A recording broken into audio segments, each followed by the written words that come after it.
Good morning. As we're just setting up the presentation with this, I've put together a presentation to go over the plans for the different capital projects that many have been started a number of years ago, been vetted out, looked at, some put on the back burner, some with the hopes of moving forward. And so the first thing I'd like to say is that in concept, each of the different capital projects that we're going to go through at one point or another has been discussed in the past to some degree. I think one of the best terms is the use of the word bistro. I know that some of the residents, when you hear the word bistro, it's a no-go. And so we're no longer using bistro, we're using the word cafe. Cafe seems a little more present. However, it was brought to my attention during the last month that the word bistro actually fits perfectly for what we are doing. So maybe if it felt a little bit, you know you're in trouble when the crew all abandons ship and we haven't even left the dock yet. But so basically, in the presentation, you know, I know that in a number of the different communications that I've sent out, the update meetings, the monthly memos, the branching out, for about the last year, I've peppered each of those different documents with different projects that we're thinking about, that we're looking at, and really taking a closer look to see what's applicable and what do we need to do. One of the key things that I'm just going to throw out is, you know, one of the first things we have to be open to is the idea of the word change. And the question is why? Why now? The second question is from what monies? And then the third question is, will we accept this and will we move forward? And so as we go through the presentation, I want to make sure that, you know, we're all on the same page with this, that yes, right now our occupancy is doing great. We're doing extremely well. Other than the occupancy doing very well, financially we have started this year off very, very strong. And we're coming off of a year that the monthly care fees was the lowest that it's been in many years. We're projecting to continue that. But a few of the things that we need to do is prepare ourselves for the future.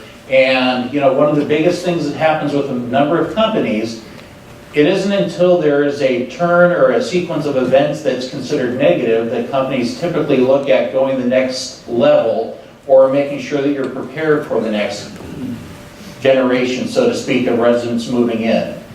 And so literally for the last year and a half that I've been here, I've been looking at this over and over and over, sometimes taking a deep dive, sometimes taking a little comparative.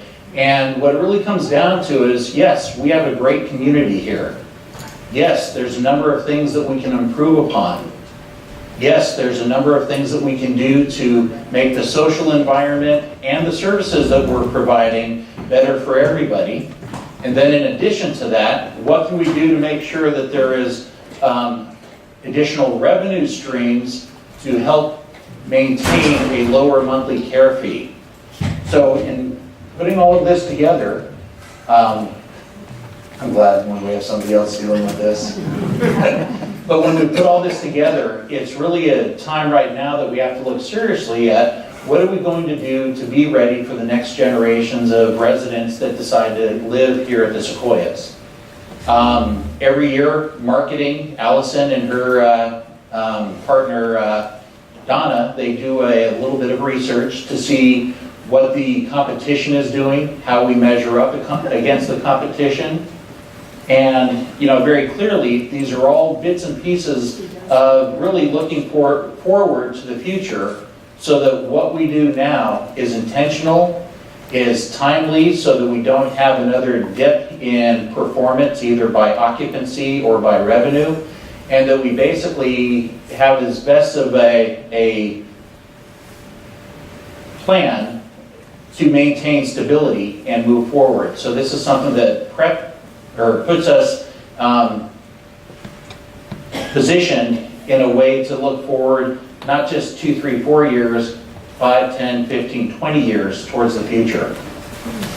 So going to the first slide.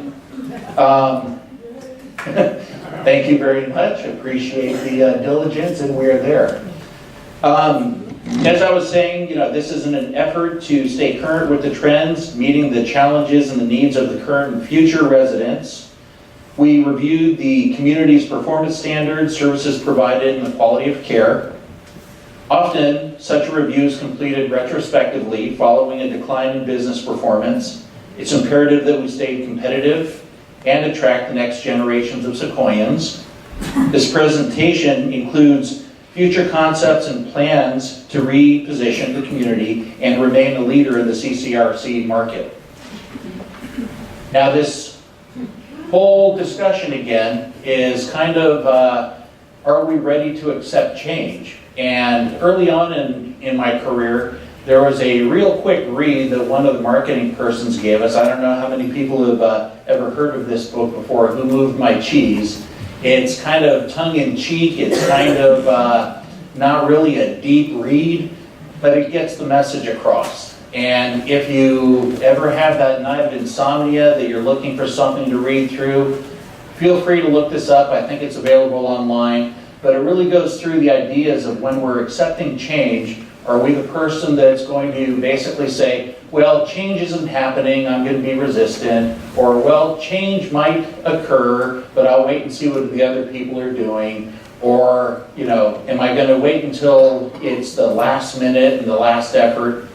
It's just an interesting read. It helps keep the perspective of doing it ahead of time and being proactive versus reactive. Next. The next part is that we have our strategic plan with the home office, and the strategic plan reached from 2017 to 2021. Here we are in 2018, we're already into this, and what are the things that we're doing to move forward, both in line with the home office and also independently here at Sequoias, San Francisco. The strategic plan identified several driving forces, changing diverse customers and consumers. In going through this, you get the idea of this. None of this should be new to anybody. The number one goal is, that I'm going to be focusing is on the last line, investing in capital projects to position ourselves for the next 20 years. So with that said, how do we maintain high occupancy? What services do new residents expect? What community wellness plan do we have? What lifestyle changes should we embrace? And are we keeping up with the other communities? Now that last one, I really don't like that last one, because if we're going to be ahead in the game, that means we're not keeping up with the Joneses. The Joneses are keeping up with us. But right now, in a few of our areas of services, right now we are one of the few assisted living or CCRC communities that only has one dining venue. And that's just one aspect of it. And if we break that down with the dining venue, the thinking is, well, one dining venue is fine if you're planning on coming to 3 seated meals at 3 specific times, and really doesn't embrace what the new consumers or the next generation of residents are looking for. They're looking for more convenience, more ease, more extended hours, a little bit different, not completely different, but a little bit different from what we're currently doing. Next part, what services or revenues can we generate independent of the monthly care fees? Now I know that there have been a number of thoughts that people have had over the course of time on how we can generate revenue. And the one principle that I am trying to work with on this is, if we're currently spending it off the property, if we build it on the property, would we then benefit? So I'm not asking to say, let's all reach into our pockets. I'm not saying let's increase monthly care fees. But if there are ways to create revenue where you're already spending the money, that's an area where we can broaden that and take a look to see whether or not that would be viable to supplement both what our revenues are right now and hopefully keep the monthly care fees down while providing these additional services. The next issue is, we've got our block. It's a big city block. We can't go south, we can't go north, we can't go east, we can't go west. So we have our choice of either going up, well, we can't really go up, or we can repurpose areas that are used less than other areas of the property at the same time. Also, we have the dining hours and food availability. Is it consistent with the current trends? Now, when I say that, what I don't want to do is get into a discussion about whether or not we're serving healthy food, non-healthy food. All of that is part of the discussion. All of that does come to be part of this as we move forward with the cafe concept. But what I don't want to get into the discussion of is whether or not our current foods or our current menu or our current items are. What I am saying is that we're open to this. We do need to see change, and this is one vehicle that would also be addressing what the current trends are, not just for food, but for wellness overall, and also the community, so that when other inquiries or persons that are coming for pre-admission tours or screening or pre-acceptance, that we really measure up above or better than the other communities that are out there that are being looked at.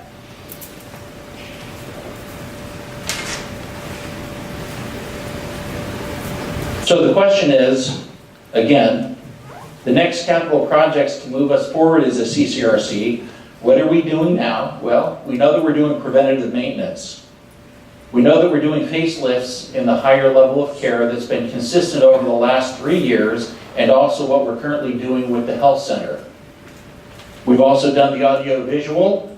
Once we learn how to use it and get it all set up perfectly, that'll be timely. We've seen the Wi-Fi improvements. Both of those are consistent with the strategic plans that were set by NCPHS as far as technology. If we wait, will we be left behind? If we need to catch up, how long will it take for us to catch up to the other communities if we are behind? And also, will we be able to keep our monthly care fees low? Now, very clearly, my commitment is to have it as low as possible, but realistic.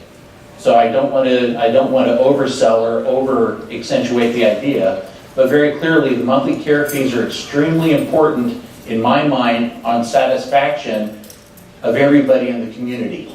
And so being open to other ways of looking at bringing in revenue, I think everybody could agree that that's definitely a viable direction for us to go, and to be able to do this in a way that helps the entire community. All of these are important questions and concerns, and the question is, are we ready to explore and assist in moving along with these changes and guiding these changes as a group? So what are the next projects? Now, there's a sequential order to this that will make sense after I go through it, and the way the presentation works is that I'm going to hit each of these specific topics, and then you'll be able to understand why they're sequenced this way. The first one is the renovation of the California suites. Now, the California suites, they are used as multi-purpose rooms right now, kind of like what we're doing in here, but basically between meetings, exercise programs, meditation, business meetings, social meetings, they present okay. You know, I wouldn't say they're warm. I wouldn't say that they're the same as, say, a dining venue, or if you were to go to one of the different hotels and basically rent a conference room or something of that nature. You know, I like the California suites, but they don't really present with warmth.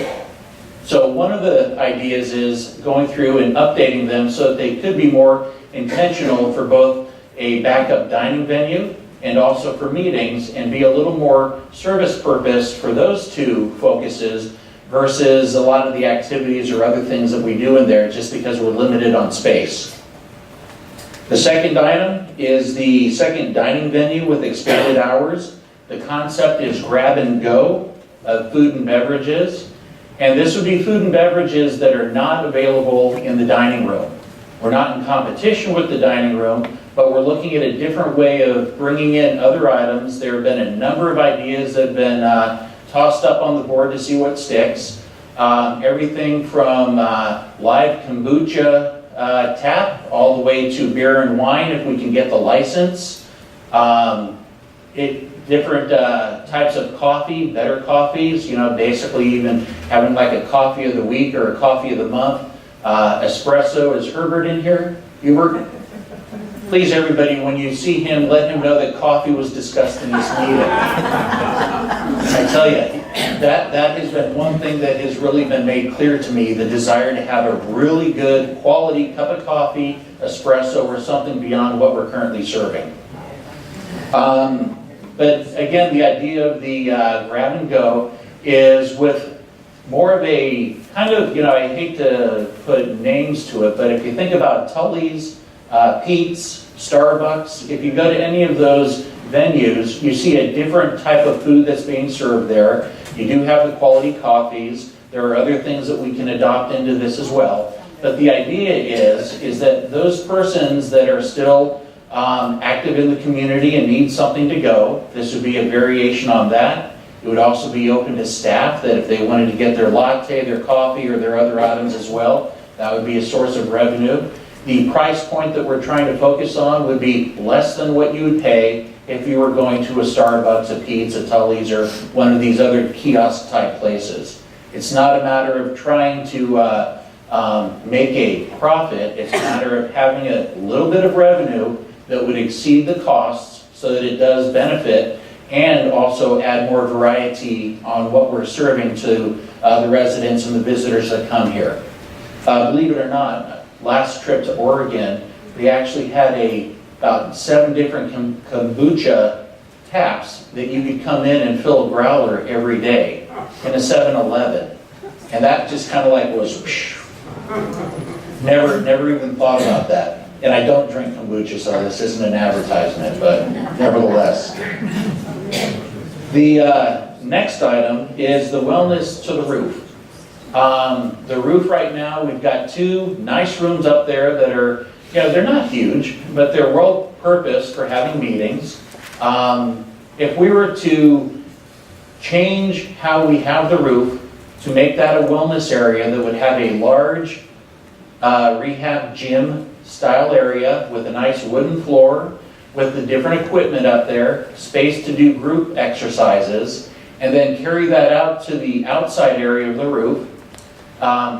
Bring in a canopy as well that basically would give some sun protection and some wind protection up on the roof. The idea is that where we're doing wellness in 4 different locations right now on a daily basis, if we had a larger, better purposed area up on the roof, what more beautiful of an area could you actually be doing your exercise and doing your fitness than up there? And that would also free up the lower areas here to replace the meeting space that we'd be swapping out on that. We'll get into a little bit more when we get a little further on that. Next is the renovation of the level A rotunda area. When we look at how we're using that space, it's not really efficient in my mind as to what we could do to enhance the social environment. What do I mean by enhance the social environment? Well, other than the art gallery area, basically everything else is somewhat purpose-built. The laundry is about half the size of what we really need. It would be great if we could double the size of that. If we have the meeting rooms down there, things like the art gallery, wouldn't be touching that. The art room, we wouldn't be touching that. The wood shop, not touching that. Relocating where we have the resident association office, that would be into a little bit smaller, but still a very adequate space as well. Re-looking at how we are doing the gift shop is also one of the questions. You know, we've got a lot of high counters there, but when it really comes to display, I think there's quite a bit of room for improvement. And then 2 of the back rooms of the gift shop, we use that for sorting in some of the rack items. Is that really the best use of that space there? Or could that be elsewhere to support the gift shop and basically open it up? And so I'll talk a little bit more about that as well. And basically the idea with that is that, you know, what do we need to do to make more social interaction, more places to gather, and basically doing things that would be intentional that go along with all of the different requests that I have heard over the last 1.5 years and that I have discovered from the archives that Michael had left behind as well. Now, so far, everything that I've brought up, I don't think any of this is really brand new to those of you that have been here for some time. And of course, the last thing is, within the capital budget, we have to leave room for preventative maintenance, because while we do this, we can't let the infrastructure deteriorate at the same time. And being that there would be a cap on the amount of capital that we can do each year, we need to make sure that as we walk through this, that we're not ignoring other key components or key aspects of maintaining the building. So first, we're going to look at the California suites. Now, one of the ideas with the California suites is that I know that we do a number of birthday parties there, sometimes the floor parties, and the idea is that if we were to be able to have this a little warmer, a little more of a destination type room versus just a conference room with tables and chairs and tablecloths put in it, that's kind of the concept there. It would still be primarily purposed for doing meetings and also dining type catering events, similar to what we're currently doing. Question is, why the emphasis on the dining area in the California suites? Well, again, when we look at repurposing the building, when it comes time to do the second venue, we're pretty tight on spaces to do this. And so the second dining venue would be at the loss of the back dining room. Now, when I get to the pictures, it'll make more sense to you. So I know that that immediately got some quick attention. But basically the idea is we still want to be able to do formal events. We still want to do the different parties that we do. And at the same time, have a second spot that would be ideal, that would be purposeful in doing that and being able to do this in a way that would not be a loss in purpose for the different events that we do. This is a third generation of photos that it's computer animated. When it comes to the colors, please do not focus on the colors. The distinct differences with this is that on the far wall, there's wood relief on there that basically adds warmth and texture to the room. It makes it a little bit warmer. The ceiling is actually 3 angled portions. It's a changing and doing the lighting that's in there. This would be able to not interrupt the AV system that we just upgraded in there, so it would not be at the expense of any loss in the improvements that we've done with the AV system. But basically, if you look at the rooms that we have currently right now and compared to this, I believe we're going in a correct direction. Down at the other end, which you would not see in this, where the altar is, there would be some opaque panels that would basically be able to have a little bit of a glow versus the shutter doors that are there as well. And basically it would be upscaling the area to make it a little more warm and a little more friendly and more purposeful for when we do different events. Is this the California suite? Yes. Yes. And it would still be able to be divided into 3 rooms, 1 large room or 3 individual rooms. It would be minimal on doing the actual interruption and changes.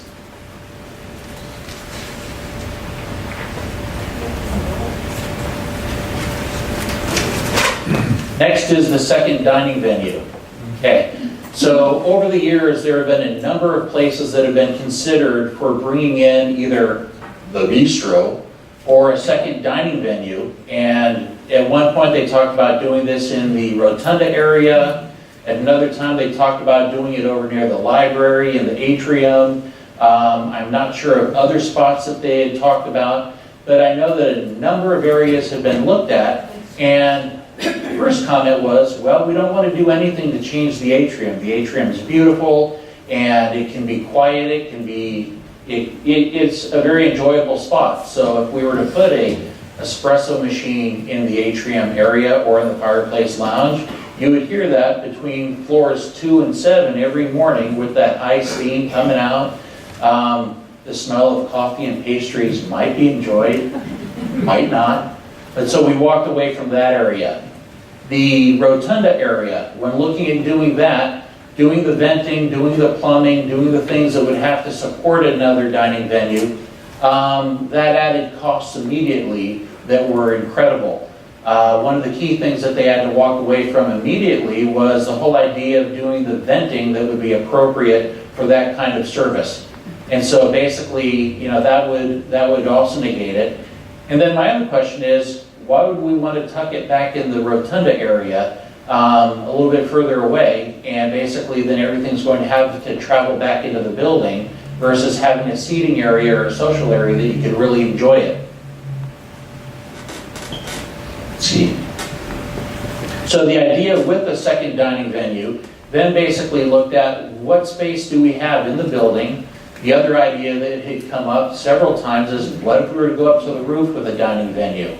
The amount of equipment and what we would need to do to support it also proved to be cost ineffective. In other words, just too much, wouldn't really work. The amount of effort, the amount of supply, and the interruption to all of the rooms that would be on the 25th floor in order to do the plumbing and everything that would need to go through there, it would be much more invasive than what we're really expecting to do. It really, 26th floor, I think, had been looked at on multiple occasions, and it's not really realistic to do that without spending 3-4 times what the cost would be to do it in other areas of the building. The next ideas on this again is that, we want to create something that's going to use both indoors and outdoor, using the idea of everybody, I think back to when I started, the fear of having lunch in the atrium when we closed down the dining room was huge. But now on a daily basis, lunch, breakfast, and dinner through the winter, let alone coming into the summer, the use of that area has been huge. And so, does that mean that we're dressing in layers and we're putting up with it? No, it's actually a very ideal area, and really trying to add to that is part of what was thought when we came up with this second dining venue. The other aspect is, what about outdoor seating? Quite often there's been questions, at one point over on the Geary side, there were some tables to be set up around the fountain. The amount of wind that was out there, basically, I think there might be 30% of the days of a year, it might be great to go out there and enjoy, but the rest of the time, the sound, the wind, etc., that corridor is a little difficult to really relax and enjoy. This again would be available to residents and visitors and staff as far as the second dining venue. And again, without a question, there is a degree of trying to come up with additional revenue, but not setting this up to try to be, profiteers or anything of that nature. It's to expand services, replacing services that we go out and get in the community and trying to have them here instead of in another location where we don't benefit from that. And also, a review of the flex dining program would be appropriate with this as well as we go down that path. And I don't want to spend a lot of time on that because, if I go back and look at all the different iterations of the flex dining program, there have been many over the years. And if we do go down this path correctly, I would see making incentive for the flex meal program to incorporate a way to utilize the grab and go and have some kind of relationship so that basically it could be cost neutral for residents that would be important to. So this is a little bit of a picture that takes some explaining. So right now I don't have one of those laser pointers, but even so, right now basically you see the atrium, you see the back dining room, and then you see that angled area up on top. So if you were walking towards the right side of the dining room, where the double doors are, and you can see the kiosk where the supervisor would be, where she has just put the arrow, that would be a separate double door entrance going to an go backwards.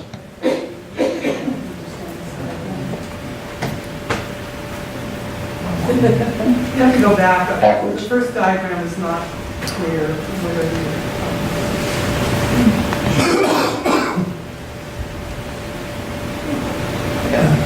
You have to go back 2 slides. Other way.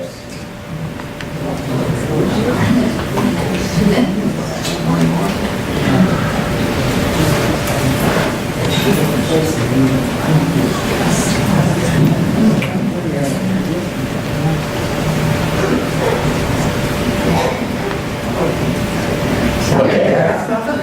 So, Go over to the diagram, because where are you talking about? You're talking about the right hand of the slide is the entrance where you come in and talk. let me play Carol Merrill.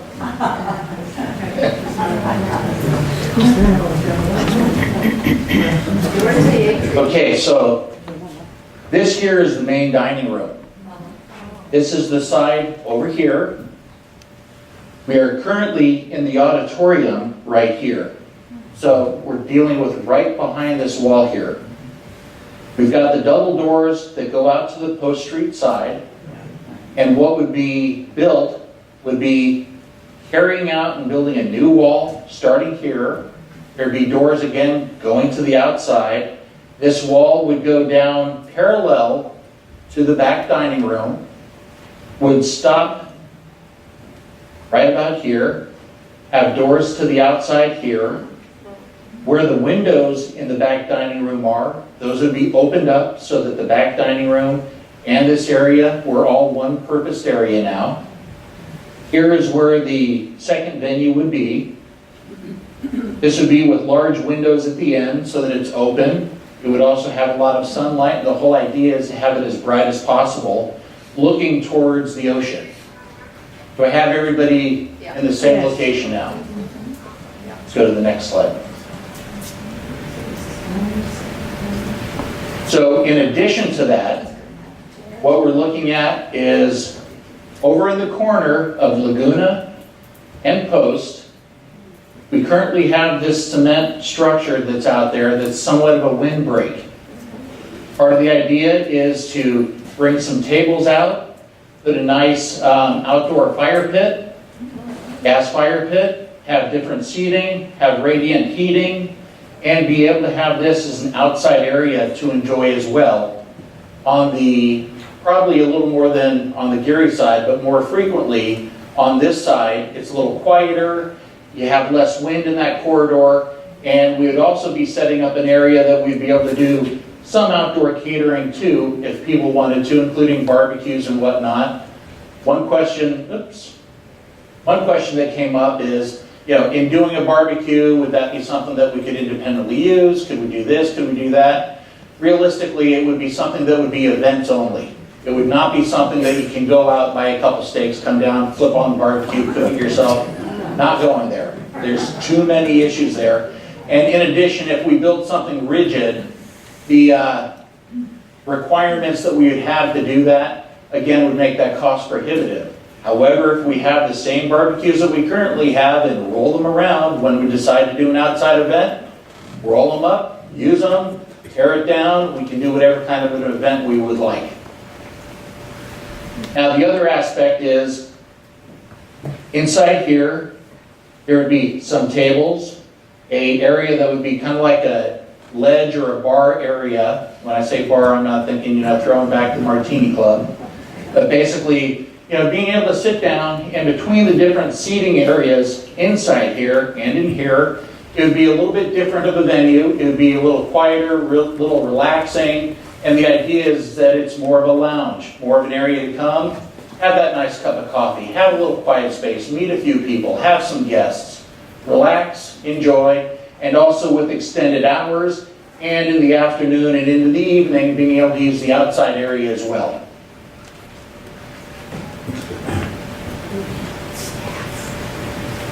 This is a little bit of the most current concept that we talked about with the design firm. Now I do want to throw out the name of the design firm. We are working with Fong & Chan. Fong & Chan, for those of you that have been here for many years, they have been very involved with this community for quite some time. And one of the best parts about it is that they really know the different projects that we've done. And so a lot of things that they have done over the years, there is a bit of synergy working with them versus bringing in somebody completely new. Also, we have quite a bit of faith and confidence with them as well for the other projects that they have been involved with. Now, what this basically has is, starting with over here, this is the back end of the back dining room. There would be a counter here, a service area behind it, so that one, possibly two, if it If things were perfect and everything just took off like crazy, it could host 2 people to run it, but it's positioned in a way that one person to operate it. It's got a ordering side, a pickup side. We'd be using what's called turbo chefs, which are similar to what you would see in most of the coffee houses right now that are the convection heating ovens that do not require outside venting, because outside venting would be a big issue.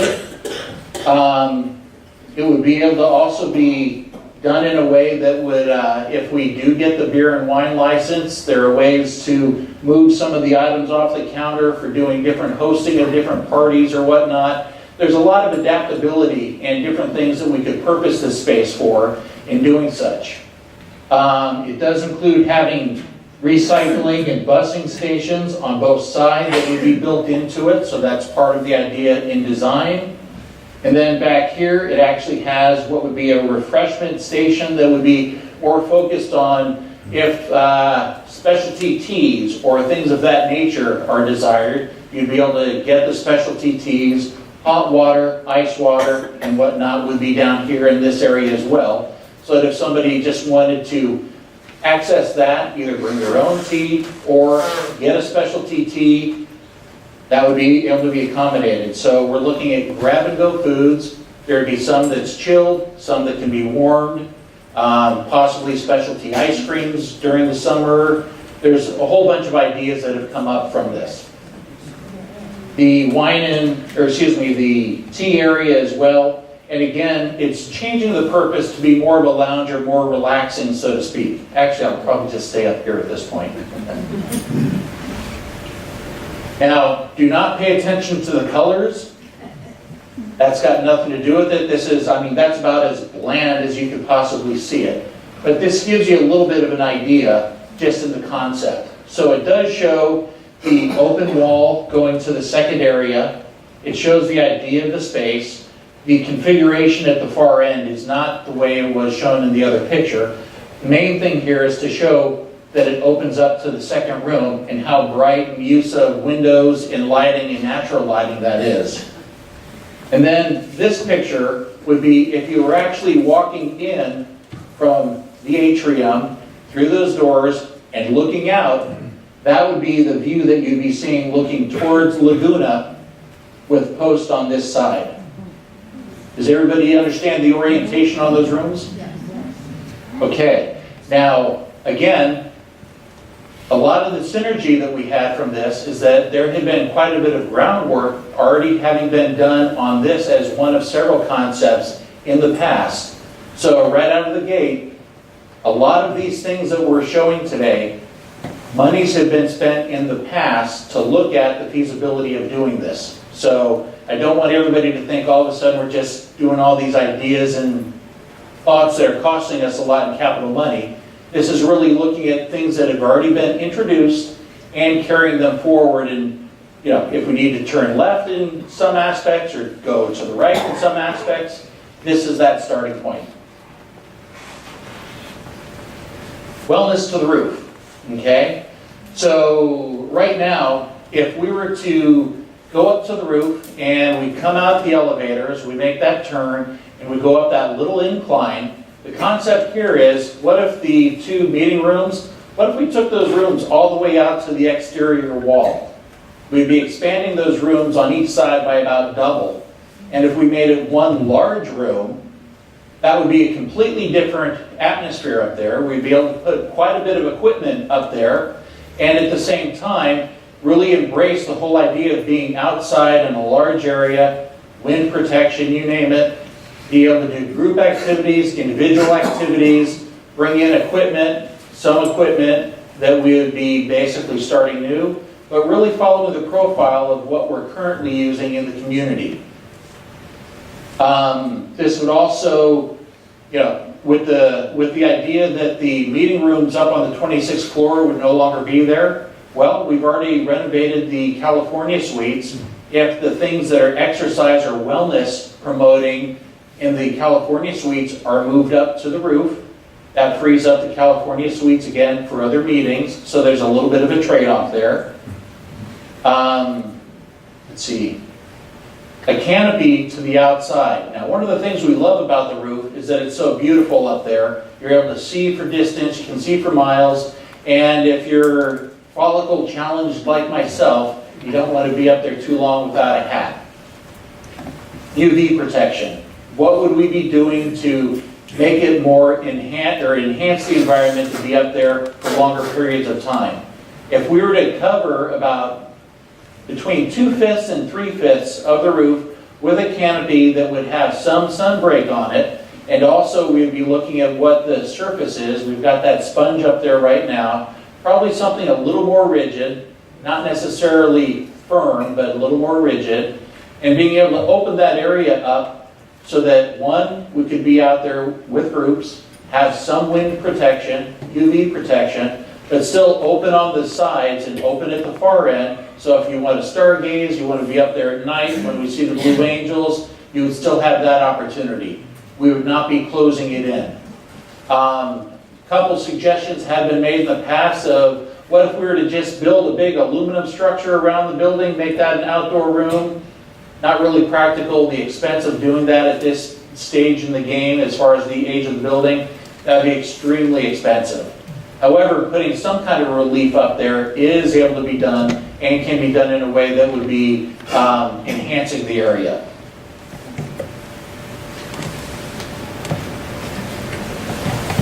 And there would also be some additional exercise stations that would be outside as well. Now, one of the key things that came up with the question about the equipment or the exercise equipment, we're not looking at any equipment that would be making noise of repetitions of weights, making it so that the next floors down would be hearing it when each of us go up there to do equipment. Most of this would be things like the treadmill would be the only thing that you might hear that with, and we try to mitigate that sound, but all of the other equipment would be either like with the bikes, the recumbent bikes, the mat table, the rowing machine, or other stretching or other manipulative items that do not include the sound of somebody lifting weights. That's really part of that idea. Yes, Joe? Will there be furniture for people to sit and visit? Because right now it's very inhospitable. Yes, that would be part of that as well. So, in walking through on this, one thing that we had learned from, I've had probably 3 meetings with Fong and Chan on this, and we've developed this fairly far along. The first thing is that when we go up and repurpose the roof, that one bathroom would no longer be adequate. And so, in order to be within code, there would be a women's restroom with 3 stalls, men's restroom with 1 stall. I don't know what the percentage is, that's what the architects do. And then from there, this whole area from exterior wall to exterior wall would be 1 large room. Several pieces of equipment going all the way through it, area for groups, display and counter area for different things that could be messaging, wellness, educational, different things of that nature. And then you come out onto the roof. On the roof, the add-on that we'd be doing would be basically going from about right here to about here and back, as far as the putting the awning up. Group activity could be done. It's going to be open-sided on all 3 sides. The additional passive exercise stations would be down in this area at the far end. And that gives you a little idea of what the floor plan would be like. Now again, this is one of the renditions to give an idea of it. Now again, this is not a final. This is something that basically gets the idea across. One, of having the shade of the sun, open, seating. Here obviously can be additional furniture. This is just a rendition again. Nowhere's near final. But it gives you an idea of the size.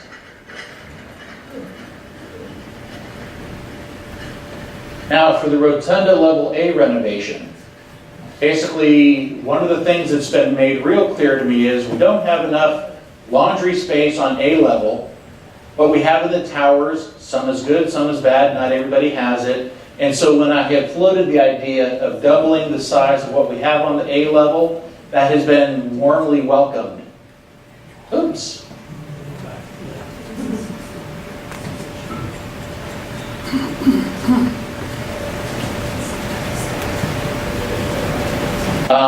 Increasing the amount of space that we have for socialization, gaming, groups, etc. That would be part of the idea there as well.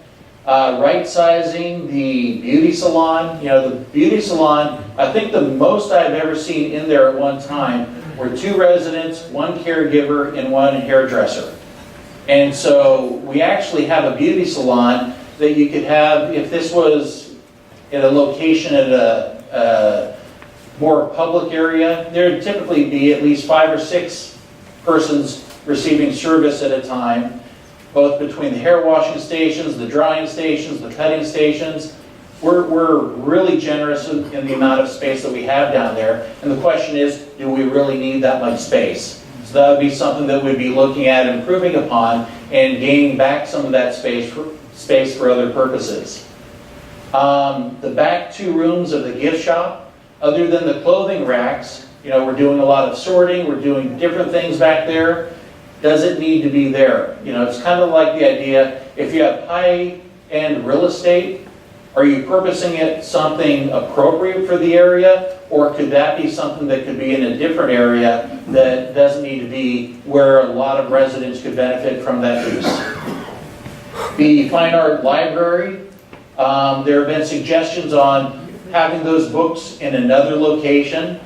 That's an odd-shaped room. It's really kind of odd, not easily done, but there's been an idea of increasing some of the bookcases in the library, in the fireplace lounge, bringing them forward about 1 or 2 racks. That's part of the idea.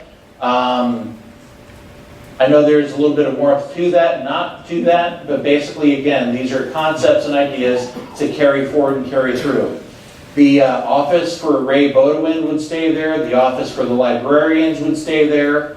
The area that we do the flowers and some of the support for the dining, that would stay there, but we would also be looking at opening it up where that banker's table is and have that as a open and closed serving area that could be done to support when there are different events where food or beverages are being used instead of having that large table there and also that large cart that is there.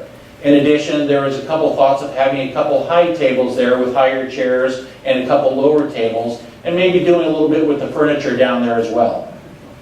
Areas that would not be changing: the rehab gym, the mail room, the resident storage, the arts and crafts room, and the workshop. Now again, this is all thoughts. This is all thoughts that we're doing to work through this. And, you know, honestly, I'm glad that we almost filled the room, and I'm glad that we're filming this because I am anticipating a lot of discussion on this. Okay? So, Question? The previous slide, you had maintained with no change rehab gym. Did you mean that? not the resident gym, Could you repeat the rehab question? gym. The question was, the last slide said the rehab gym would be maintained. And that's where the therapists are, not the small gym. The small gym would be going to the roof. Let's hold our horses. Okay. So, part of the question came up is that I have been working with a small group of residents that basically, I know that there was some curiosity. How did I come up with these names? How did I approach them?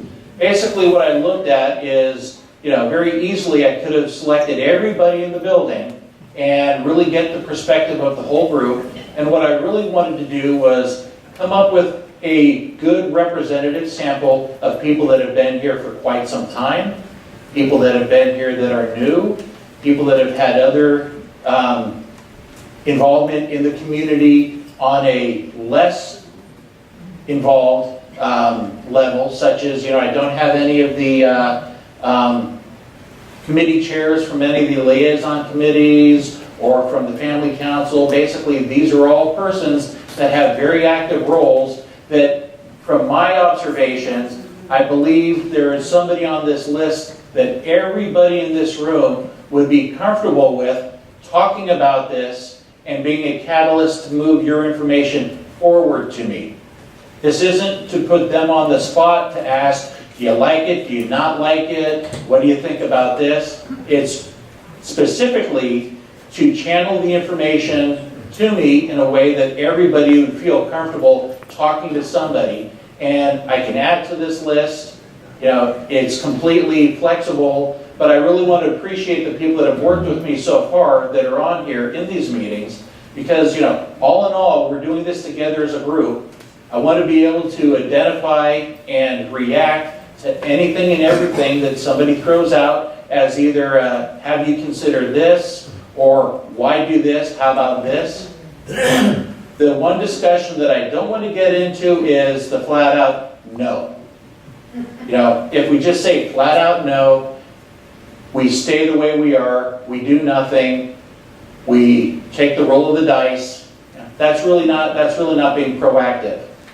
So again, where there was questions asked to the persons that are on this list, if there are other people that are suggested, or if there's anybody that can identify with one of the persons here, feel free to talk with me. You know, again, this is open. A lot of the messaging has been done over the course of the last year, and this is, again, the beginning of this. This is putting this into these steps into motion. So how does that look? Does that look like, is that a DNA chart? Is that a timetable? Is it some new algorithm? Basically, it's a timetable. And to give you an idea of how this would work together and the way the different changes would happen, the first one is the California suites. And basically, we've already gotten to the point where we can almost go out to bid on that to move forward with the renovation of it. The different colors here, basically you've got pre-planning, you've got bidding, you've got other aspects of the business on it, then you've got the construction, then you've got the handback. Next item that we have is the water tank replacement. This is a huge water tank that's down in the basement that basically has been budgeted for 2 years to get done. It's the original tank from 1967 that we are replacing. That is definitely something that we need to do, period. That gives you an idea that we do have that as one of the major capital items during this year. The cafe.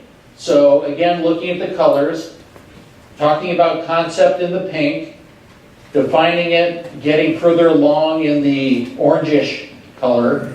The bids and the prep for construction are in the yellow and the light green, construction in the blue, and then coming back to our operation of it in the purple. Next would be the going up to the 26th floor, and that basically, as you can see, gets out to here.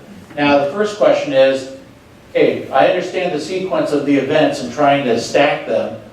What are the dates here?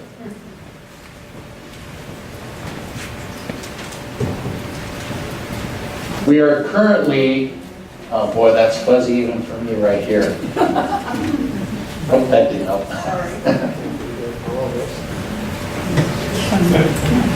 We're currently doing puppets.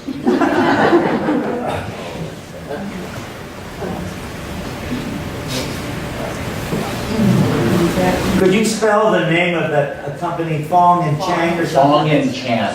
F-O-N-G? Yes. C-H-A-N? Yes. Thank you. So if I'm not mistaken, we are currently right about here on the timeline.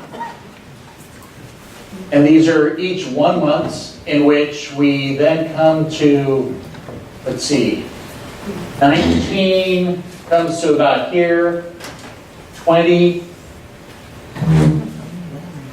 21, up to here is 21. Now realistically, to do all of this, this was something that we had put together about 4 months ago for a timeline, actually more than that, probably probably November, we came up with this timeline. And it actually is going to carry out further out towards roughly 22, 23. The main reason why is that the funding of this needs to be done in a way that we can sustain it and make sure that we are moving correctly down the path. So some of the projects, if we were to do just that project in 1 year, that would be all of the capital funding that we have. So what would happen with the rest of the building? That wouldn't be a wise decision. We wouldn't be able to fix other things that are either anticipated to be repaired or would come up and need an ad hoc adjustment. The second part of this is that where it's more than between 4.5 to 5 million in a year, that means that we have to straddle 2 years to be able to pay that price and not do it at the expense of other capital projects. So where this is representing approximately 4 years, it's actually going to probably be about 5 years, go into 2022, possibly part of 2023, if we were to go down this path.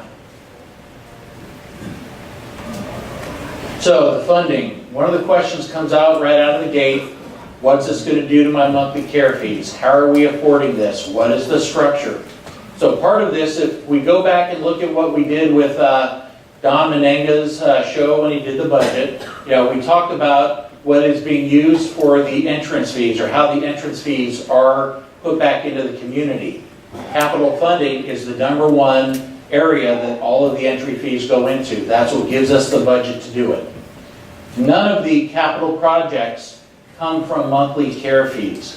So I hope there's a little bit of warmth to that, a little bit of understanding that, as we go through and do this, if or how we go through and do this, or alter it, whatever, again, we're dealing with the capital funding that as long as we have new residents moving in each year, that's where the monies come from.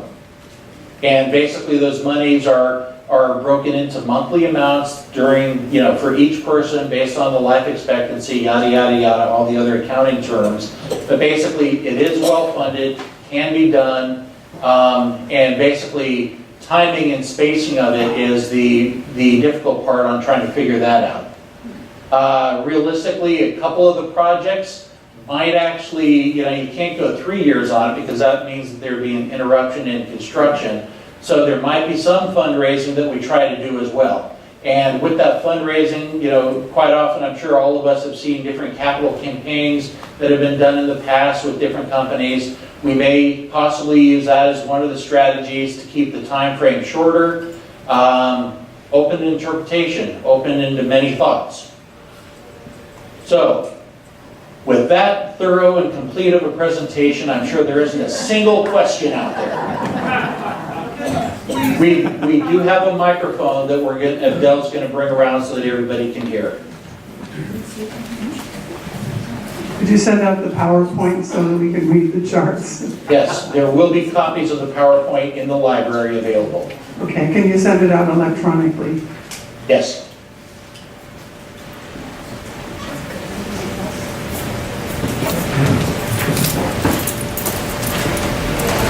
Hi, I wondered if you could tell us a little bit about if there's any consideration about extending a relationship with the Fromm Institute at USF or with UC Extension to offer opportunities here to participate. And also, perhaps a word or two on how we as residents can influence purchases and activities in the library. Okay, so a couple of the responses to that. I know that one thing that has been brought up a number of times is we have these meeting rooms and we have this auditorium. Why don't we use that as a way to generate revenue by doing rental for people to be able to come in from the public? The idea of bringing in that revenue is great. Bringing in people from the public is an unknown and a security risk that I'm not ready to take on. I don't see anything in your projection of capital projects for air conditioning for the upper levels of care, especially those along Geary. And I don't think we're going to have fewer hot days. I think we're looking at more hot days. What is your plan for addressing this? Okay, so there's threefold to that plan. One is the current air conditioning equipment that we have has been completely gone through during this last year to make sure that this room and also the California suites are definitely working and operable for when the hot weather comes. Great, that's the base level. The next step is, in this year's budget, we put a significant dollar amount to be able to purchase portable units to do the higher levels of care for the assisted living, memory care, and the health center, so that we'd be able to do the cooling stations in the dining room and in the activity room, and have multiple other units to have an effect on the different rooms throughout the different corridors. Both Abdel and myself have been working with Edwina on selecting the equipment. I'm getting to it. On selecting the right equipment to be able to properly affect the higher levels of care in a way to do the care, or excuse me, cooling itself. Now, in regards to the south-facing side of the tower, we've got 23 floors of additional exposure that can be hot during the winter and also hot during the summer. The key thing that we're looking there is that we're trying to come up with 2 or 3 specific small size air conditioning units, and I brought this up at the update meeting on Friday, that basically would be available for purchase, that we're trying to see if we can find a right size piece of equipment that would be able to be used by a majority of the residents without putting a huge demand on the electrical system. You know, if you think about it, 10 rooms on one floor, half are south facing. If I bring in 5 of these units on one floor, what's the demand going to be on the electrical panels? Will we be doing a greater demand than the building can support? So we're going through and looking at it correctly.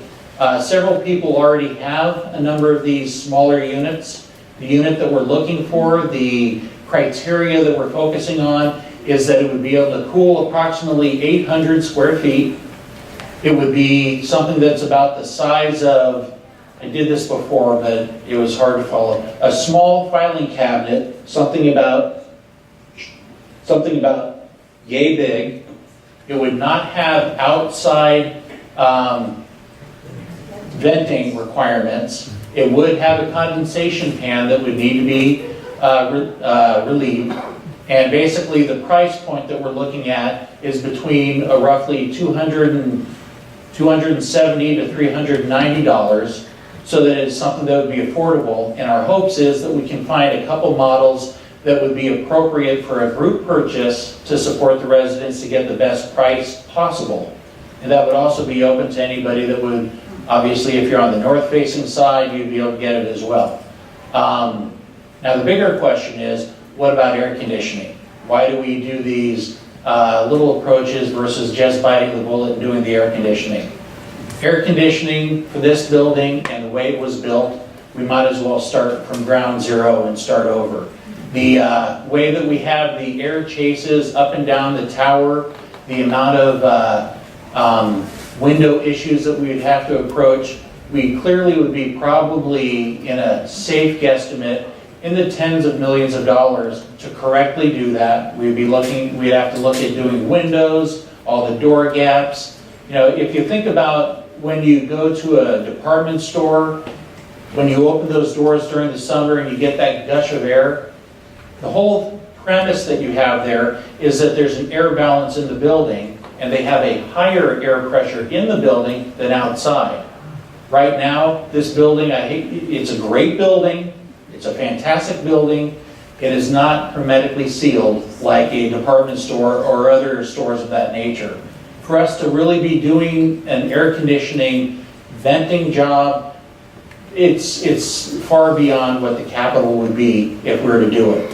However, in the dining room and in the kitchen, along with doing the secondary cafe, we have, I don't want to say snuck that in, but we have included that in the project as well, so that the dining room and the cafe, as well as the kitchen for the staff that are back there working, would have air conditioning, which would be a great improvement, and also be able to provide considerable relief for the majority of the residents in the independent living during the mealtime. You know, I know how hot it gets during the summer, and I think that that would be a great improvement, and that is something that we can realistically do without getting into a huge expense as well.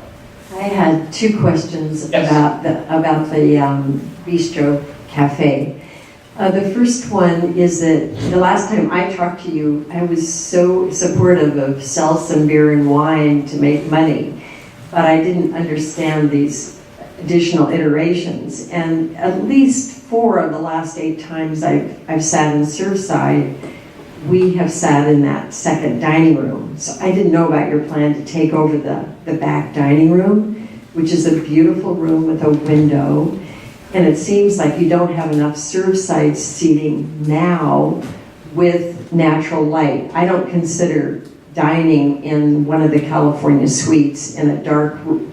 I know like you could put all kinds of artificial light, but still there's no natural light in those rooms. So it's not really a pleasant place to dine. And I hate to see, I'm a little concerned about giving up so much of what is now our dining room with beautiful windows for the cafe where we will be paying for. So that's my second question about this is, I understood making money on beer and wine, but I didn't understand about the menu because, I've dined with friends now at the TAM 3 times. They have a bistro cafe. Beautiful, grab and go, a latte, espresso, a cappuccino machine. It's all just part of the regular dining plan. If you eat there, then you don't eat in the conventional dining room at ours, but it's just included, so there's no differential. So it seemed like some kind of a smaller cafe idea where it would be part of our dining plan. I wondered if that was even looked at.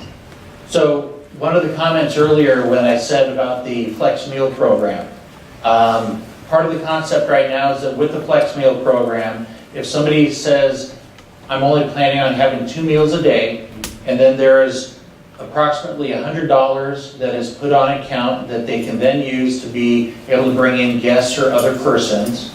That's the current structure that is currently there. So if I was on flex meal, that means that I'm only anticipating going to the dining room 2 times a day, and during the month I'm probably going to bring in some guests, or I might have had a busy day and I want that 3rd meal. That's how that $100 gets worked off.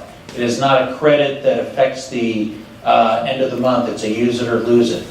If we were to relook at how we were doing the flex meal, there would be an opportunity to be able to do that in a way so that it would be cost neutral to the residents that would not want to spend additional money.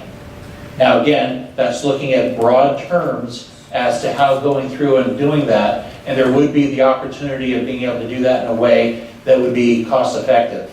If it's all grab and go, well, I still want to make sure that it's available to employees because, with a half an hour lunch, that'd be something that'd be a convenience item. And if they're going to the local areas, if there are foods that we can have there, as long as we're making sure that it's not cost neutral and that there is some revenue to it, and it's less expensive and more convenient than going to another location, there would need to be some kind of a way of having that kind of a price point. In regards to the area back there, along with the flex meal plan, if the idea is that you're not utilizing the dining room, that would mean that there would be other people using the lounge or even the outside area because that's able to be, you're able to sit down and enjoy that meal or that grab and go there. Part of the concept is that it would be self-busing versus being set tables. And if we need to rebalance the dining room as we move down that path for the number of tables that would be either serve side or buffet side, that would also be part of the discussion as well. So, there's a lot of specific aspects that would be looked at. The idea of having the bright lounge area with a lot of natural sunlight and whatnot is trying to enhance the environment, knowing that we are losing those window spaces in the dining room. So that is one of the items that was intentional to make sure that this is as outdoorsy, airy, properly set up in a way so that it is enhancing versus taking away. So again, there is consideration towards that. We're nowhere near the end game on it though at this point. When we remodeled the dining room, we lost a lot of table seating because the busing station compost took over spaces for the table. So with the new changes anticipated, how much more will the dining room be shrunken? So the only thing that we're looking at right now is the back dining room, not the main dining room. One of the other domino effects, or one of the positive items that happened, is the number of people that have decided to use the atrium. We had never anticipated that. And so if I go back down memory road and think about the pink cards on the tables for the reservations and not having tables available a majority of the time, we've come a long way. And so we've actually improved the service that was prior to redoing the dining room. I'd like to think that we'd be basically having the same serendipitous opportunities going down this path. You know, it's an unknown, but I think it's a logical feeling that it would be beneficial and also be able to be adjusted to make any other accommodations. What are examples of grab-and-go food? Grab and go, okay. So something that could be prepared very quickly, either by putting it into either one of the turbo chefs or something that is already packaged, ready to go, that you'd be able to just open it up, here's a fork, ready to eat. So if you think about like when you're at the airport, or if you go to a Starbucks or a counter where, a deli counter where they have things that are pre-made. It could be anything from a quinoa salad to specialty types of sandwiches. It might be apples and cheese. It might be, you know, a whole list of things that we could imagine. It might be, possibly sushi. And that's something that was intentional on that as well, and where we're going to have refrigeration. Different beverages that would be other than what we currently have offered. More of the specialty items and things of that nature. But the whole idea of grab and go are ready-served items that don't take preparation other than possibly heating. When you were speaking about cooling in the memory, assisted living, and health center, I didn't understand if you were going to provide any kind of cooling actually in the rooms, particularly the rooms facing south, as opposed to cooling stations or places where people can go. I was wondering what is going to be provided, if anything, in the rooms themselves. So part of what we're looking at is the placement of portable units that would be probably in the hallway to circulate air in and around those rooms. It would not be something that would be for each individual room, but there may be a cooling unit that is focusing on the doorways of 2 or 3 areas. What's most important when working with the residents in there is, you know, number one, why are we staying in the room unless it's a personal choice to stay there? Bringing residents into a cooling room or a larger room to continue socialization. You know, it's part of the idea is having everybody up and out of bed daily is important. Keeping them in their room. You know, we don't have the space to put one of those units in every room. That would be a trip hazard, all kinds of issues. But we are looking at how we can best affect cooling down the unit and doing the resident care that is necessary. Glen, so when we have holiday meals, the spot right out here at the auditorium, is that going to still be available for people? So when we lose the back dining room, that could also be set up for people, so when we have our birthday parties or floor parties or whatever, that could be used? I mean, or does it have to be private? No, why not? Why not? I see no reason why we wouldn't continue to use the space, especially on some of the larger events. That's part of my question. Where will events like birthday parties and floor parties be sent to? So the idea for the main large parties that we use the back dining room, the idea of transitioning that to the California suites is what we'd be doing for those types of events. And the wine club. And the wine club and the annual class of the class of 2019 or 2018 would be the first one of those. But you know, all of those larger group ones would be over in that area.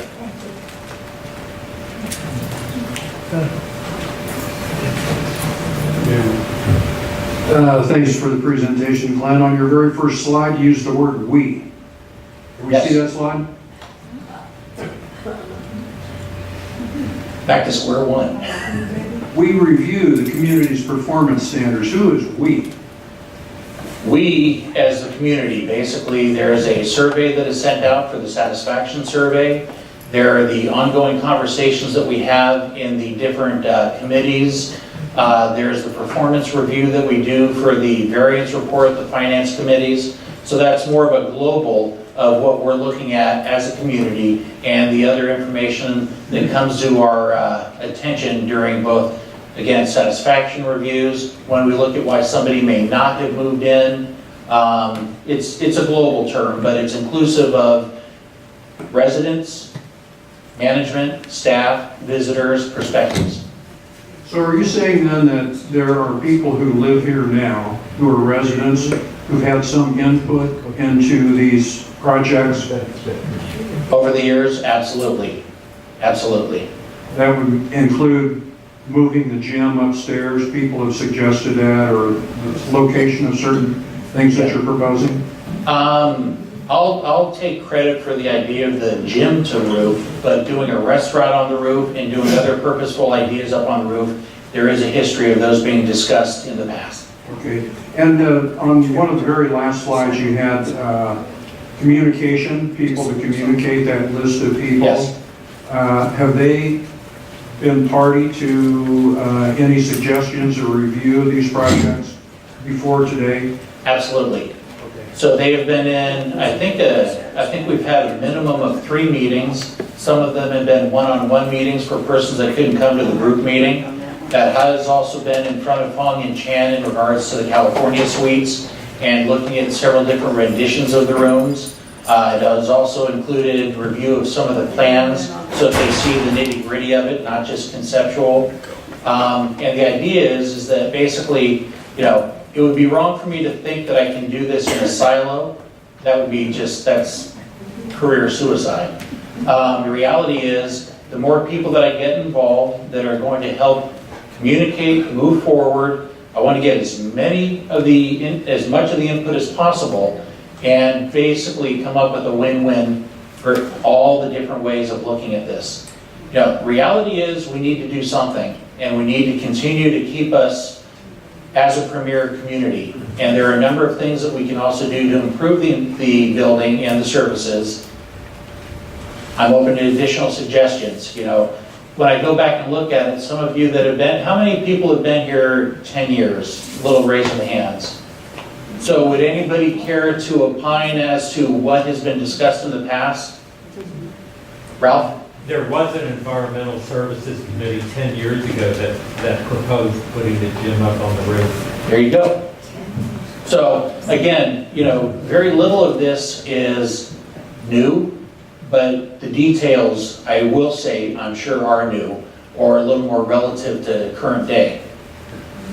I recognize on that list David Abercrombie's name as a person who's had a lot of experience in space planning. Are there other people that live here that you've identified that have had that experience? So in saying that it's space planning, that might not be the specific nuance, such as Brooke Babcock. Brooke, before coming here, one of the things that I had gleaned from meeting with them for the interview that the ED does, they had gone to almost every CCRC community from San Diego to Seattle. And so their breadth of knowledge of what other communities were doing was very, very valuable. June and her husband, architects by design, also familiar with Fong and Chan, able to give very valid input and also some design comments on the idea of the exterior add-on as well. So everybody brings something different to the table. Some of the persons on the list are more social than others in the community. So I'm looking at not just detail to doing renovations, but looking at through the community, I felt were people that would be approachable and be able to give everybody somebody that they could voice through and have the comfort and ease of that discussion. Okay, thank you.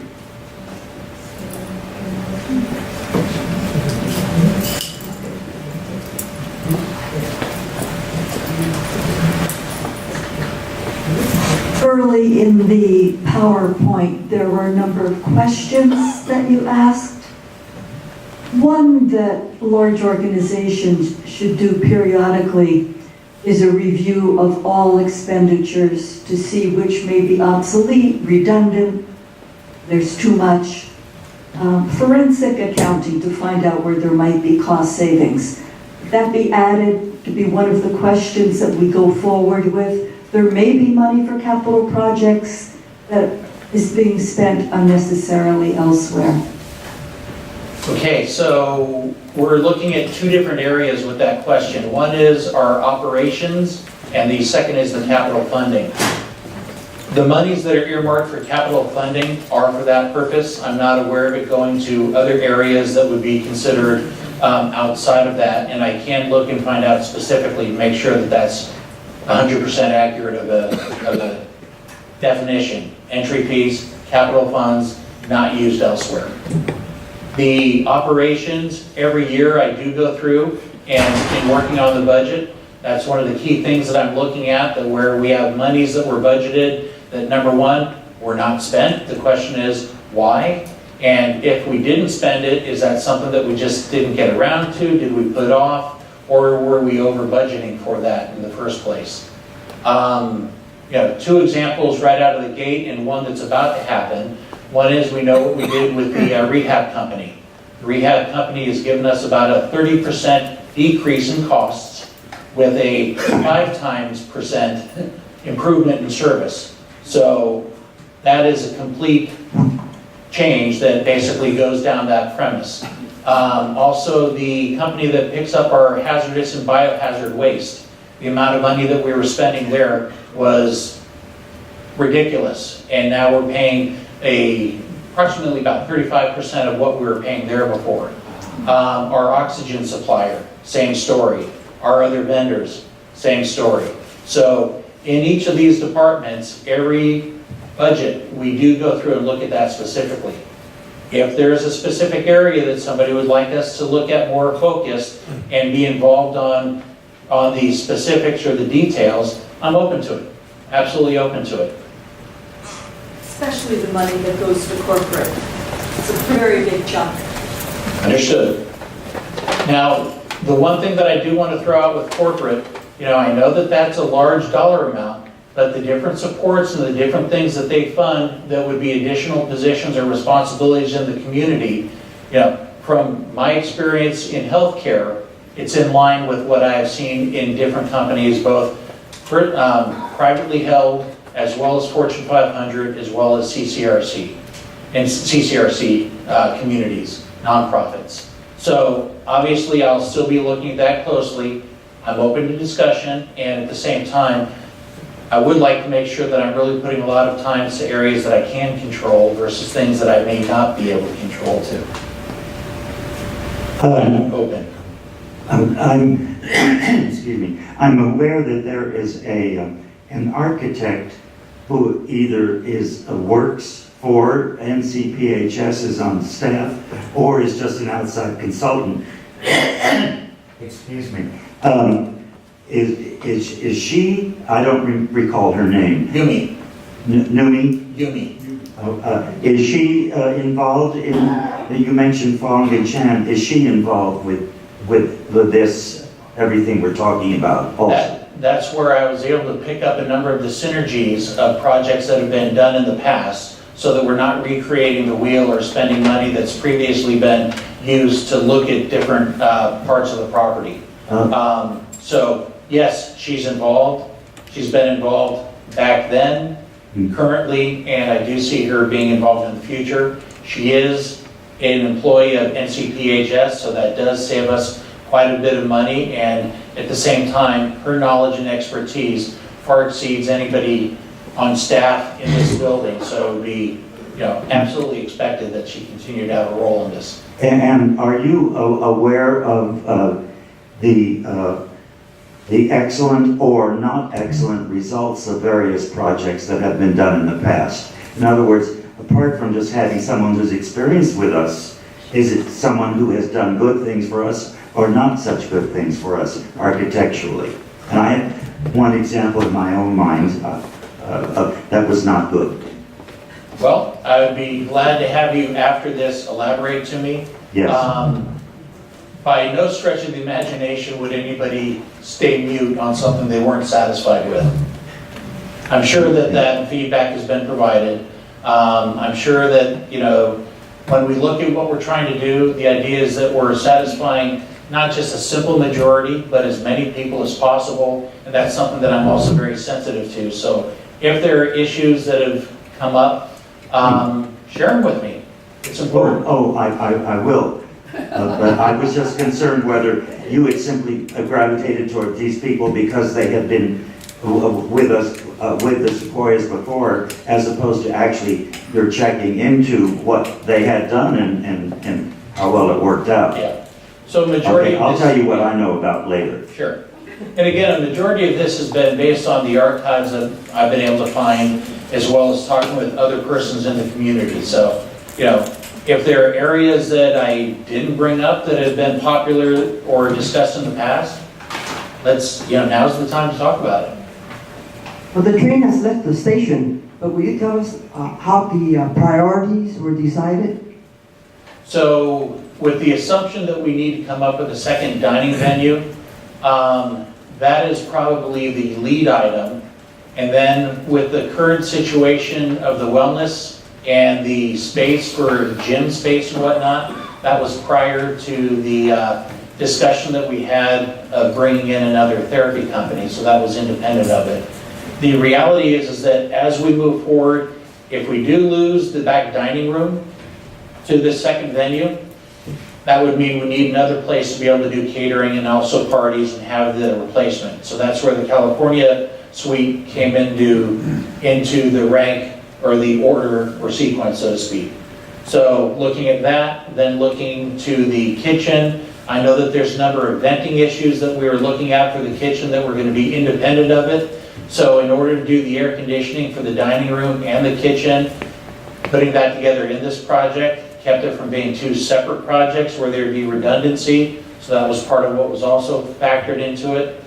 Going to the roof, that would basically be, probably at least a year, and the cost on that might be something that takes capital from 2 years to make sure we don't neglect other items. So that basically, you know, if we were to put that ahead of the second dining facility, could help, might not. A couple ways to look at it, but basically that was, you know, the real ideas behind the sequencing. And then the rotunda, you know, originally were the idea of putting the secondary cafe or the secondary dining venue in the rotunda area. That probably, if that were to have gone through, probably would have an effect on the roof as well. It's all speculative at this point. Yes. I've been here 7 years, and I have heard these rumors about, you know, the bistro, the cafe, the utilization of space, et cetera, et cetera. So I'm glad, and I'd like to commend you and the committee for actually taking these rumors and actually moving forward with a plan, and a very well thought out plan. And I'm sure there are going to be many, many questions down the road because we don't have a lot of specifics here, but at least we have a plan. Thank you. I appreciate that. Where's that water tank? In the basement. Where? If you were to... By my parking space? Which spot number are 75. you? 75? No, you're further this way. So if you know where... Do you know where David Oda parks? No. You know where the new recycling area is? Yes. So if you keep going deeper into the garage, about another 6 spots, and look behind that wall there, there's a couple double doors that are there. And the tank is basically the size of from about the wall there to here, about this high, about yay wide, about 600 gallons. But in doing that, it won't be too interrupting as far as for the 2 or 3 cars that would need to be moved when the tank comes and goes. Bless you. Realize, you know, first thing I thought about is where's Benner Park?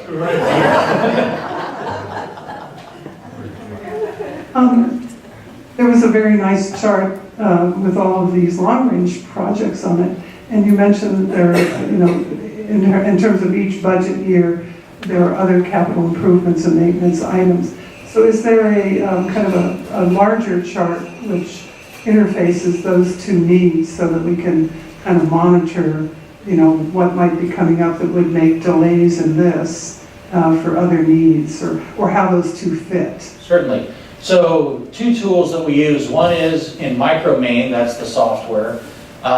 We actually have it going out 20 years for what the needs of the building are. And everything has basically what its life expectancy is, as well as a cost estimate of when we need to replace or repair it, or even maintain it.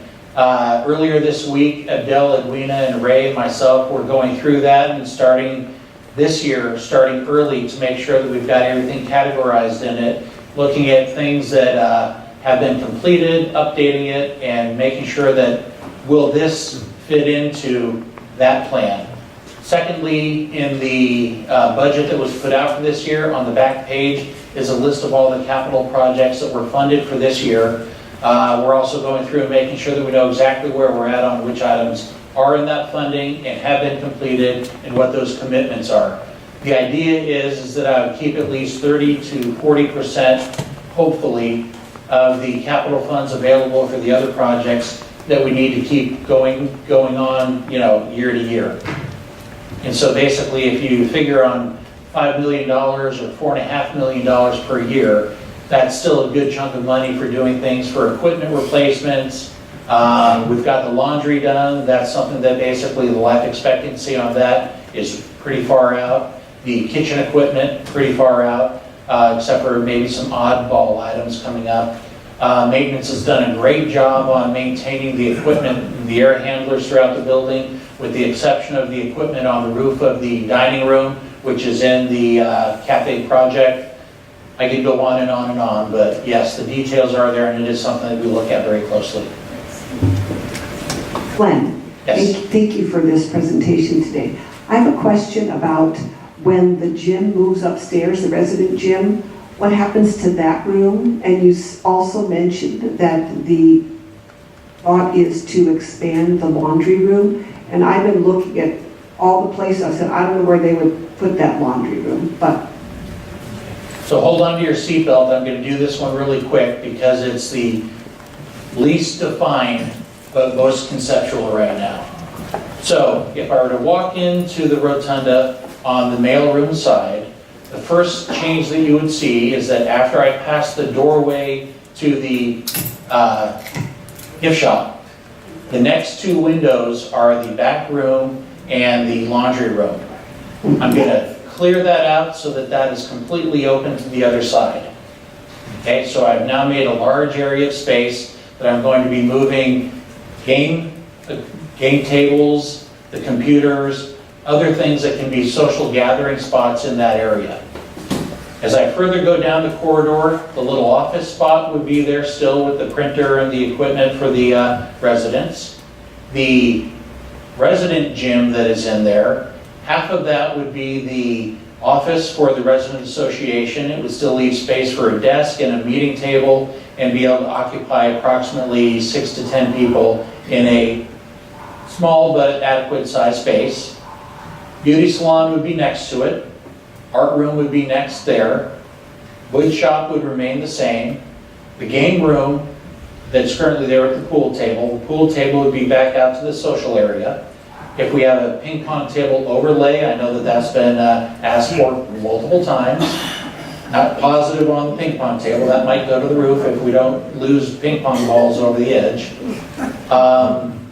The current game room and the resident association office would be where 14 washers and dryers would be able to fit, redoing that area, kind of putting it off to the side instead of in the center of attention. The 3 California suites would remain the same, and then coming back towards the front where we have the room where we do the flowers and the different prep for different items, where that banker table, I already expressed how those doors, we would do doors there that would also have a counter. So if we were doing any type of hospitality, that could be done as an open wall with a counter versus having the tables and the other bench there. That'd be something to be able to be done on a daily basis for the afternoon coffee. No, the cafe would not be reducing that afternoon coffee. We would still have the afternoon coffee that's free with cookies. How's that for a seatbelted tour? So again, and that's in concept. Glenn, you're eliminating 2 meeting rooms up on the roof, and you're going to be using the California suites for perhaps more things than they're now used for. Where are we going to have meeting rooms for all the meetings that we now have, perhaps even more in the future? What's with all these meetings? So the reality on the meeting rooms is, in part of the floor plan when we looked at it, there would be space for an additional small meeting room that would be in the rotunda area. In my mind, conceptually, it's floated between a couple spots within the space that I just spoke about. At the same time, when we're using the meeting rooms up on the roof instead of the California suites, often that's because we have meditation or different stretching classes or different wellness programs that are in the California suites. So that would be opening those up for additional meetings. In addition, one thing that was brought up at one point during one of the last meetings was updating the parlors that are not the kitchen parlor, but and not the Needle Nook, but the other parlors, to make them more universally adept for different things, such as small meetings, updating them, freshening them up, and being able to use, I think, 3 of the 5 parlors also with some meetings. I know that they get quite a bit of use right now, but it would basically be trying to enhance those a little bit more. And that would be at the tail end as kind of a final item.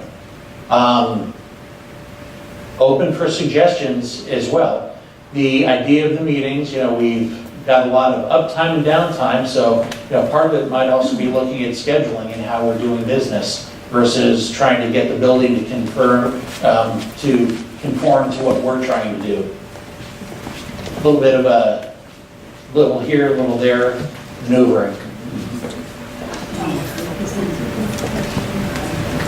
Just to follow on Steve's comment, it would probably be really helpful to have a list of all of the different meetings that occur in some of these rooms now, and so that we could actually, there are others that we would have liked to have had, but we couldn't get scheduled. And so it's more like, what is the current use, but what are the unmet needs? Some of the residents have wanted to have different things and can't find a space for them, including additional Fromcast, for example. But just having opportunities to have other kinds of meetings here. So maybe it would be helpful to capture, on some kind of a chart, the uses at what times, and then have people, if you're aware of the activities director and other people, requests that have not been able to be fulfilled, and then residents could add their own. What are some of the wish lists of topics that could be accommodated, and let's see how that would work. Yeah. And again, right now, that is part of the details that would be part of the project. And in addition, a lot of what is being identified is trying to make it time use neutral as best as possible. If we go from 4 meeting rooms down to 3 meeting rooms, well, that's better than going down to 2.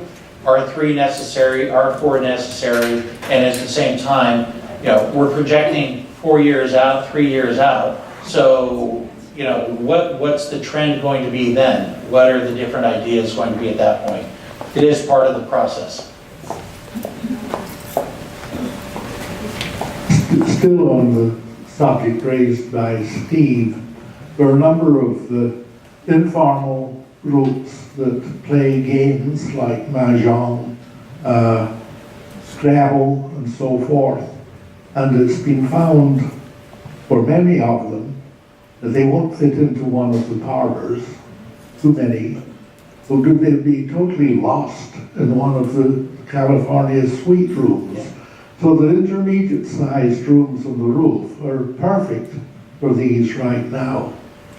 So I'm just not necessarily saying I'm against the gym project, but saying there is a need for rooms that are bigger than the parlors, but smaller than the California suite rooms. So on that idea specifically, when looking at redoing the area in the center of the rotunda, the current space where we have the beauty salon, the current laundry, and the 2 back rooms of the gift shop, that area there, when looking at it, would be able to accommodate 4 game tables, the pool table or ping pong table, as well as 2 computer stations, and have a more open flow and be more of a social environment, specifically with that in mind.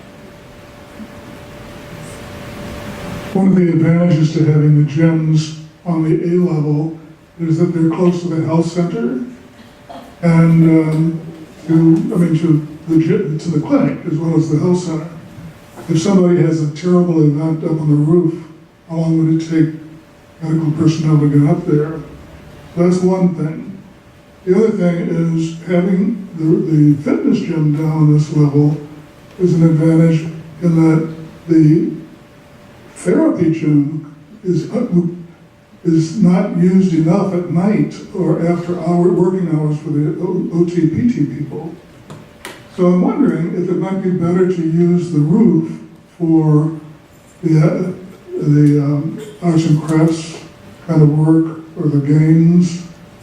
I've never seen anybody play pool here in 2 years. 3 times. 3 times I have. Okay. There are some people that could be upset. It'd be less expensive to have some of the rooms down here repurposed for the fitness gym and to put it up on the roof. It's just a thought. Now there's some validity to that. The most important one that I'm going to jump on right out of the gate is assuming we move the wellness to the roof, I would also want to make sure that we had monitored cameras up there that the security of the health center would be able to see if somebody was up there independently using it and had a fall or an injury or something. Or stroke or heart attack. Exactly. And so the question of response time comes up. My comment would be approximately the same as what it is now. The waiting time for the elevator versus once you're in the cab would only be maybe 30 to 40 seconds additional to go those additional floors. The rest of the travel time is neutral. We certainly wait longer than 60 seconds for an elevator all the time. So right now, I know that we're looking at what's different in the software programming because 5 months ago, and Steve and I actually had a discussion on this. Right now, it seems that we're waiting longer for the elevator now than we did a few months back. And we know that they did a software update. I'm wanting them to go back and look at, did they really update it or what happened there? In agreement, but basically it's still the same thing when it comes to response for the emergency. Whether you're going to the first floor or 14th floor, the only variable is the speed vertical versus the distance. Glen, when you talk about the elevators, I noticed that I live on the 3rd floor. When a bunch of us are pushing the buttons to go to our different floors, a whole bunch of people are going to 4, 5, and 6, and in the middle, I push 3, I get my own elevator, and they all go in the other elevator. So I don't understand why 3 is singled out for, I have no company going up on the elevator. Well, that was part of the special programming that we had to put in just for you, Judith. No, the reality of it is that every time you hit the button, it's doing a load capacity and a number of persons. And so if it's more expedient to give you that one when they've already committed an elevator to these floors, that's what the smart computer algorithm came up with.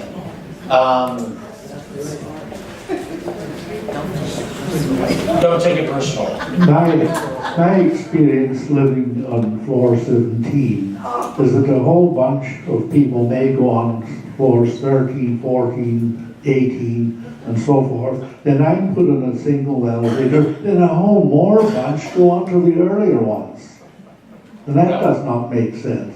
You know, the only, I don't want to spend too much more time on the elevators, you know. I'll start doing some of the old comedy that comes with them and whatnot, and forget about it. The only thing that I'm thinking about that's changed the behavior on the elevators is that if we go back and think about 4 months ago, we had a campaign on educating everybody on how to use the elevators.